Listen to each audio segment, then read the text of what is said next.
Hello viewers, my name is Lalchan Rampersad. I am the author of two books, The Great Bible Fraud and The Great Bible Fiasco. It must be noted that in both books I have analyzed the biblical history. This research has found the Bible's report factual and true. But my analysis is in direct confrontation with all scholars' interpretations of the biblical events. Each verse is in direct conflict. In my presentation, the reading of Bible's verses begin by identifying the numbers of the chapters and verses. Most verses are very well known. There is no need to state unquote after each verse. My reply will flow immediately after reciting the verse or verses. The two books are a complete analysis of the Bible with evidence of real time, places, and characters of events. I am presenting a series of videos on all major topics on the Bible. The complete Bible is a detailed history of events which occurred in the first century, that is, 1 CE to 100 CE. The base of the scripture is concentrated on the First Roman-Judean War from 66 CE to 71 CE. Viewers are advised to take note of the timeline presented in each video. This will enable readers to construct the biblical events in real time. All criticisms are welcomed. Critics can present their refutals and rebuttals to any of the videos with evidence, meaning with real time, places, and literal characters. The two books based on the Bible are actual events of the first century. 2 Peter 1:9. But without them a man is blind or else short-sighted. He has forgotten how his past sins were washed away. Scholars of the Bible do not understand how Jesus' sins were washed away. 2 Peter 3:16. And this makes some points in his letter hard to understand.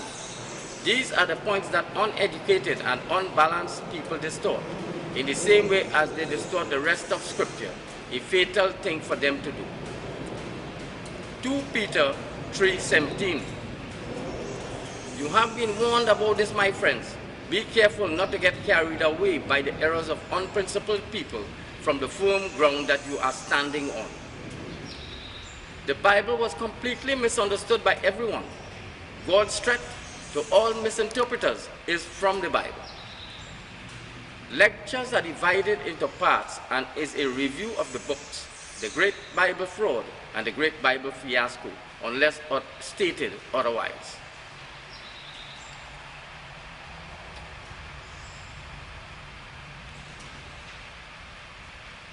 Presentation of overview. Before proceeding further, I will present a very brief overview of my research and literal history of the first century. Imperial Rome was the dominant power of that era. It was a Roman custom to allow people of occupied lands to practice their own religion as they wish. Those people must accept a statue from the Roman emperor into their temple and worship his idol as one of their gods. Research shows Jews of Israel were the only people to reject Romans' offer. Their rejection to worship Caesar as God angered the Romans, thereby bringing upon themselves Rome's military might. This caused great devastation, which resulted in destruction of the lands and Jews of Israel. The main characters of the destruction of Israel were Vespasian and Titus.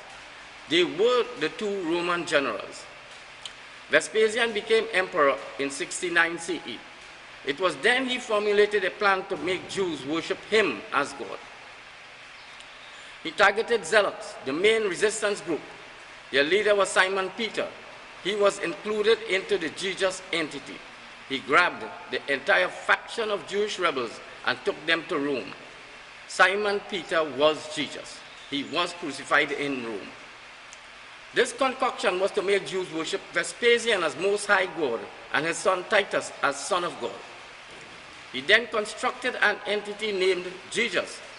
His son Titus was included as a member. By accepting Bible scriptures, Jews would worship Romans as their God and prophets instead of their own God and prophets. The Bible has all the details on Vespasian's concoction.